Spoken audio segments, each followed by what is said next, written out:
வணக்கம். ஜேகே செய்திகளின் பிரதான செய்திகள். முதலில் தலைப்புச் செய்திகள். மத்திய மலைநாட்டில் நிலவும் மழையுடனான வானிலை தொடர்பில் எச்சரிக்கை. சட்டவிரோத கற்கலைப்பு காரணமாக பெண்ணொருவர் உயிரிழப்பு. இணைய குற்றங்களின் முக்கிய செயற்பாட்டாளர்கள் இலங்கையிலும் மறைந்திருப்பதாக இந்திய புலனாய்வாளர்கள் எச்சரிக்கை. ஜனாதிபதி மன்னிப்பு என்ற போர்வையில் சட்டவிரோதமாக 68 கைதிகள் விடுவிக்கப்பட்டுள்ளதாக நீதிமன்றில் அறிவிப்பு. பயணிகள் பேருந்தொன்று விபத்துக்குள்ளானதில் 15 பேர் வைத்தியசாலையில் அனுமதி. இலங்கைக்கு போதைப்பொருள் கடத்தியவர்களின் 2 கோடி ரூபாய் பெறுமதியான சொத்துக்கள் முடக்கம். யூத வழிபாட்டு மையங்களுக்கு பாதுகாப்பு வழங்கப்பட்டுள்ளதாக போலீஸ் ஊடகப் பிரிவு அறிவிப்பு. இஸ்ரேலின் இரகசிய அணுசக்தி தளங்கள் மீது தாக்குதல் நடத்தப்படும் என ஈரான் எச்சரிக்கை. இலங்கையில் உள்ள இஸ்ரேலிய பிரஜைகளுக்காக பல்வேறு பகுதிகளில் அமைக்கப்பட்ட யூத வழிபாட்டு மையங்கள் மீது கொலை மிரட்டல்கள் விடுக்கப்பட்டுள்ளதாக போலீசார் தெரிவித்துள்ளனர். இந்நிலையில் நாடளாவிய ரீதியில் உள்ள அனைத்து யூத வழிபாட்டு மையங்களுக்கும் 24 மணி நேர பாதுகாப்பை வழங்குவதற்கு போலீசார் நடவடிக்கை எடுத்துள்ளதாக போலீஸ் ஊடகப் பிரிவு அறிவித்துள்ளது. இலங்கையில் உள்ள இஸ்ரேலிய பிரஜைகளுக்கு தனிப்பட்ட ரீதியில் கொலை மிரட்டல்கள் விடுக்கப்பட்டால் அவர்களுக்கு தேவையான பாதுகாப்பை வழங்குவதற்கும் நடவடிக்கை எடுக்கப்படும் என போலீஸ் ஊடகப் பிரிவு அறிவித்துள்ளது. இலங்கைக்கு போதைப்பொருள் கடத்தியவர்களின் சுமார் 2 கோடி ரூபாய் இந்திய மதிப்பிலான சொத்துக்கள் இந்திய மத்திய போதைப்பொருள் கடத்தல் தடுப்பு பிரிவினரால் முடக்கப்பட்டுள்ளது. சென்னையில் போதைப்பொருள் வழக்கில் சிக்கியவர்களின் சொத்துக்களே இவ்வாறு முடக்கப்பட்டுள்ளது. இந்திய மத்திய போதைப்பொருள் கடத்தல் தடுப்பு பிரிவின் சென்னை மண்டல அதிகாரிகளுக்கு கிடைக்கப்பெற்ற இரகசிய தகவலின் அடிப்படையில் சென்னை அருகே செங்குன்றத்தில் கடந்த 2024ஆம் ஆண்டு ஜூன் மாதம் கண்காணிப்பு பணி மேற்கொள்ளப்பட்டது.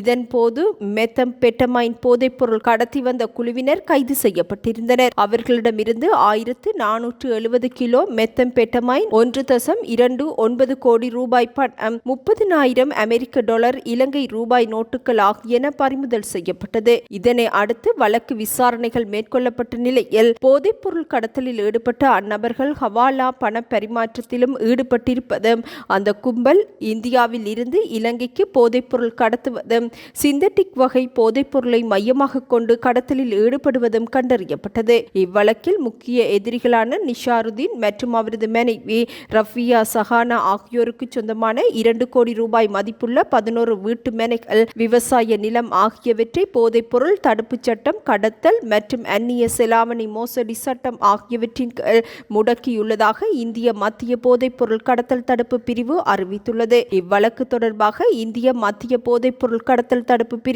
தொடர்ந்தும் விசாரணைகளை முன்னெடுத்துள்ளது. மட்டக்களப்பு மாநகர சபையின் மேயராக இலங்கை தமிழரசு கட்சியின் வேட்பாளர் சிவம் பாக்கியநாதன் தெரிவு செய்யப்பட்டுள்ளதாக மட்டக்களப்பு மாவட்ட நாடாளுமன்ற உறுப்பினர் இரா சாணக்கியன் தெரிவித்துள்ளார். சிவம் பாக்கியநாதன் ஐக்கிய மக்கள் சக்தி உறுப்பினர்களின் ஆதரவுடன் தேர்ந்தெடுக்கப்பட்டதாகவும் நாடாளுமன்ற உறுப்பினர் இரா சாணக்கியன் தனது சமூக வலைத்தள பக்கத்தில் பதிவிட்டுள்ளார். இதேவேளை யாழ் மாநகர சபையின் மேயர் பதவிக்கு விவேகானந்த ராஜா மதிவதனியை இலங்கை தமிழரசு கட்சி பரிந்துரைக்க தீர்மானித்துள்ளதாக கட்சியின் தலைவர் CVK சிவஞானம் தெரிவித்துள்ளார். யாழ்ப்பாணத்தில் இடம்பெற்ற ஊடக சந்திப்பின் போதே அவர் இதனை தெரிவித்தார். கட்சி மட்டத்தில் யாழ் மாநகர சபை மேயர் தொடர்பான கலந்துரையாடல் இடம்பெறுவதாகவும் இதற்காக விவேகானந்த ராஜா மதிவதனியை இலங்கை தமிழரசு கட்சி பரிந்துரைக்க தீர்மானித்துள்ளதாகவும் CVK சிவஞானம் தெரிவித்துள்ளார். யாழ் மாநகர சபைக்கான மேயர், பிரதி மேயர் தெரிவுகள் எதிர்வரும் 13ஆம் தேதி நடைபெறவுள்ளமையும் குறிப்பிடத்தக்கது. சிறைச்சாலை ஆணையாளர் நாயகம் துஷார உப்புல்தெனிய இடைநீக்கம் செய்யப்பட்ட காலப்பகுதியில் அவரது சம்பளத்தில் பாதியை வழங்குவதற்கு அமைச்சரவை அனுமதி அளித்துள்ளது. அமைச்சரவை முடிவுகளை அறிவிப்பதற்காக இன்று நடைபெற்ற ஊடக சந்திப்பின் போதே அமைச்சரவை பேச்சாளர் அமைச்சர் நலிந்த ஜெயதிச தெரிவித்துள்ளார். நீதி மற்றும் தேசிய ஒருங்கிணைப்பு அமைச்சின் மேலதிக செயலாளர் தனசிங்க தனது வழக்கமான பதவியின் கடமைகளுக்கு மேலதிகமாக பதில் சிறைச்சாலை ஆணையாளர் நாயகமாகவும் நியமிக்கப்பட்டுள்ளார். சிறைச்சாலை ஆணையாளர் நாயகம் துஷார உப்புல்தெனிய தற்போது விளக்கமறியலில் வைக்கப்பட்டுள்ளமை குறிப்பிடத்தக்கது. தாய்ப்பால் ஊட்டுவதை ஊக்குவித்தல் தொடர்பான சட்ட மூலத்தை தயாரிப்பதற்கு அமைச்சரவை அனுமதி அளித்துள்ளது.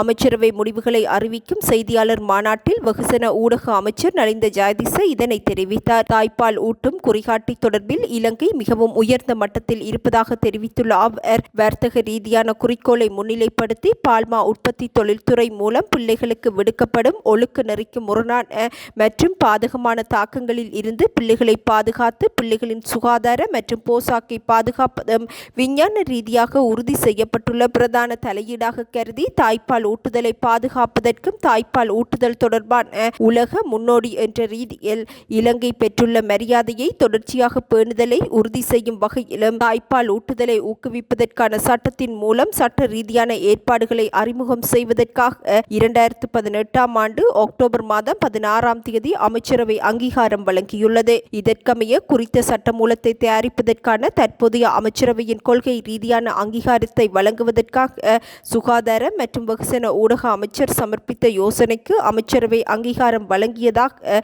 நலிந்த ஜெயதிச தெரிவித்துள்ளார். மொனராகலையில் இருந்து கொழும்பு நோக்கி சென்ற பேருந்து ஒன்று ஒருகொடவத்தை பகுதியில் விபத்துக்குள்ளாகியுள்ளது. இந்த விபத்தில் 15 பேர் காயமடைந்துள்ளனர். விபத்தில் 10 வாகனங்கள் சேதமடைந்துள்ளதாக போலீசார் தெரிவித்துள்ளனர்.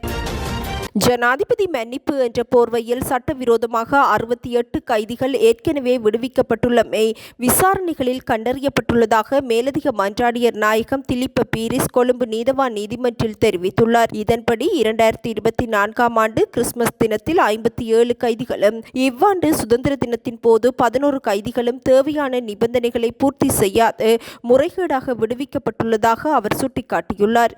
பணி இடைநீக்கம் செய்யப்பட்ட சிறைச்சாலை ஆணையாளர் நாயகம் துஷார உப்புல்தனிய கொழும்பு மேலதிக நீதவான் மஞ்சுள ரத்நாயக்க முன்னிலையில் நேற்று பிரசன்னப்படுத்தப்பட்ட போதே மேலதிக மன்றாடியர் நாயகம் இந்த சமர்ப்பணங்களை முன்வைத்தார். சில கைதிகளுக்கு ஜனாதிபதி மன்னிப்பு வழங்குவதை குறிக்கும் போலி ஆவணங்களை சமர்ப்பித்ததாகவும் துஷார உப்புல்தனிய மீது குற்றம் சாட்டப்பட்டுள்ளது. விசாகா பூரணை தினத்தின் போது நாடு முழுவதும் 29 சிறைச்சாலைகளில் இருந்து 338 கைதிகள் விடுவிக்கப்பட்டதாகவும் அவர்களில் குறைந்தது 2 பேர் சட்டவிரோதமாக விடுவிக்கப்பட்டுள்ளதாக திலிப்ப பீரிஸ் குறிப்பிட்டுள்ளார். சிறைச்சாலை மற்றும் சட்ட அமுலாக்க அமைப்புகளுக்குள் ஆழமான தோல்வியை இந்த வெளிப்படுத்தல்கள் பிரதிபலிப்பதாகவும் சட்டவிரோத நடைமுறைகள் மற்றும் அதிகார துஷ்பிரயோகம் வேரூன்று ஆரம்பித்துள்ளதாகவும் அவர் குறிப்பிட்டுள்ளார். சட்டத்தின் ஆட்சியை குறைத்து மதிப்பிடும் இவ்வாறான வலையமைப்புகளை அகற்ற சட்டமா அதிபர் திணைக்களத்திற்கும் விசாரணை அதிகாரிகளுக்கும் ஆதரவு வழங்குமாறு அவர் நீதித்துறையை வலியுறுத்தியுள்ளார். அமைப்பிற்குள் சாத்தியமான ஊழல்களை கண்டறிய வேண்டியதற்கான அதிகரித்து வரும் தேவையையும்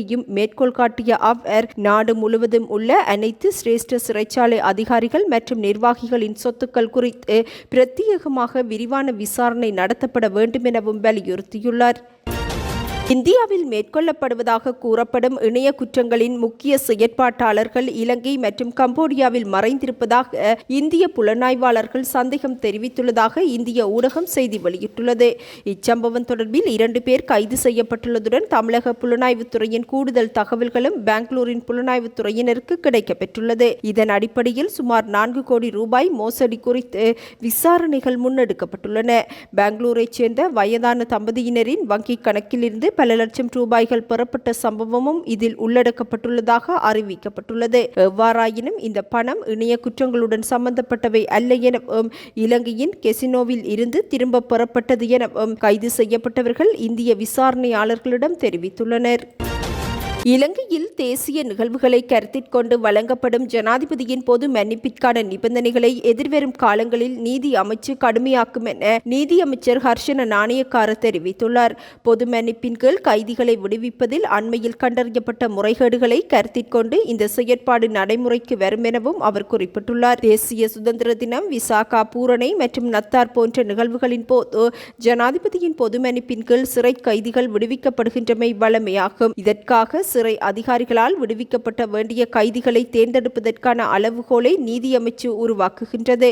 எனினும் எதிர்காலத்தில் கைதிகளை விடுவிப்பதற்கான புதிய அளவுகோல்களை உருவாக்க குழு ஒன்றை நியமிக்க உள்ளதாக நீதி அமைச்சர் ஹர்ஷன நாணயக்கார தெரிவித்துள்ளார். யாழ்ப்பாணம் சுன்னாகம் போலீஸ் பிரிவுக்குட்பட்ட பகுதியில் சட்டவிரோதமான முறையில் கருக்கலைப்பு செய்த பெண்ணொருவர் உயிரிழந்துள்ளார். இப்பெண் அதீத இரத்தப்பெருக்கு ஏற்பட்டதன் காரணமாக வைத்தியசாலையில் அனுமதிக்கப்பட்டதன் பின்னர் சிகிச்சை பலனின்றி உயிரிழந்துள்ளார். சம்பவம் தொடர்பில் சுன்னாகம் போலீசார் மேலதிக விசாரணைகளை முன்னெடுத்துள்ளனர். மத்திய மலைநாட்டில் நிலவும் மழையுடனான வானிலை காரணமாக அப்பகுதி மக்களின் இயல்பு வாழ்க்கை பெருமளவில் பாதிக்கப்பட்டுள்ளது. நேற்றிரவு முதல் நுவரெலியா மாவட்டத்தின் பல பகுதிகளில் தொடர்ச்சியாக மழை பெய்து வருவதன் காரணமாக ஆறுகள் நீரோடைகள் பெருக்கெடுத்துள்ளன. நீரேந்து பிரதேசங்களில் அதிக மழை வீழ்ச்சி பதிவாகியுள்ளதன் காரணமாக நீர்த்தேக்கங்களின் நீர்மட்டமும் உயர்வடைந்துள்ளதாக அறிவிக்கப்பட்டுள்ளது. மேல்கோத்மலை நீர்த்தேக்கத்தின் ஒரு வான்கதவு இன்று காலை திறக்கப்பட்டதுடன் காசல் டி நீர்த்தேக்கத்தின் நீர்மட்டமும் உயர்வடைந்துள்ளது. இதேவேளை நார்டன் பிரிட்ஜ் பகுதியில் அமைந்துள்ள விமல சுரேந்திர நீர்த்தேக்க பகுதியில் கடுமையான மழை பெய்து வருவதனால் அந்நீர்த்தேக்கத்தில் 6 கதவுகள் ஊடாக நீர் வான் பாய்வதாகவும் அறிவிக்கப்பட்டுள்ளது. எவ்வாறாயினும் நீர்த்தேக்கத்திற்கு கீழ் தாழ் நிலப்பகுதியில் வாழும் மக்கள் இது குறித்து அவதானத்துடன் செயற்படுமாறும் அறிவுறுத்தப்பட்டுள்ளனர். சென்ட் கிளேர், டெவன் ஆகிய நீர்வீழ்ச்சிகளின் நீர்மட்டமும் அதிகரித்துள்ளதாக அறிவிக்கப்பட்டுள்ளமை குறிப்பிடத்தக்கது. ஈரான் மீது இராணுவ தாக்குதல் நடத்தப்பட்டால் இஸ்ரேலில் உள்ள இரகசிய அணுசக்தி நிலையங்களை உடனடியாக குறிவைத்து தாக்குதல் நடத்தப்படும் என ஈரானின் ஆயுதப்படைகள் எச்சரிக்கை விடுத்துள்ளன. இதற்காக ஈரானின் உச்ச தேசிய பாதுகாப்பு பேரவை சமீபத்தில் ஒரு முக்கிய அறிக்கையை வெளியிட்டுள்ளது. இஸ்ரேலிடம் இருந்து முக்கியமான உளவுத்துறை தகவல்களை பெற்றுள்ளதாக ஈரானின் உளவுத்துறை அமைச்சர் இஸ்மாயில் கதீப் சமீபத்தில் தெரிவித்திருந்தார். இதனை அடுத்து இந்த எச்சரிக்கை முக்கியத்துவம் பெறுவதாக சர்வதேச ஊடகங்கள் செய்தி வெளியிட்டுள்ளன. உளவுத்துறை ஆதாரங்கள் மூலம் சேகரிக்கப்பட்ட தகவல்களுடன் இஸ்ரேலில் உள்ள இரகசிய அணுசக்தி தளங்கள் உள்ளிட்ட முக்கிய இலக்குகளை அடையாளம் கண்டுள்ளதாகவும் ஈரான் அறிவித்துள்ளது. ஈரானிய நலன்களுக்கு எதிராக இஸ்ரேல் ஏதேனும் இராணுவ நடவடிக்கையை மேற்கொண்டால் அந்த இலக்குகள் மீது பழிவாங்கும் தாக்குதல்களை நடத்த அதன் ஆயுதப்படை தயாராக இருப்பதாக ஈரான் தெரிவித்துள்ளது. இஸ்ரேலிடம் அணு ஆயுதங்கள் இருப்பதாக பலர் நம்பினாலும் அந்த நாடு இதை அதிகாரப்பூர்வமாக உறுதிப்படுத்தவோ மறுக்கவோ இல்லை என்பதும் குறிப்பிடத்தக்கது. இத்துடன் இன்று எமது பிரதான செய்திகள் நிறைவடைகின்றன. நமது அடுத்த பிரதான செய்திகளை நாளை எதிர்பாருங்கள்.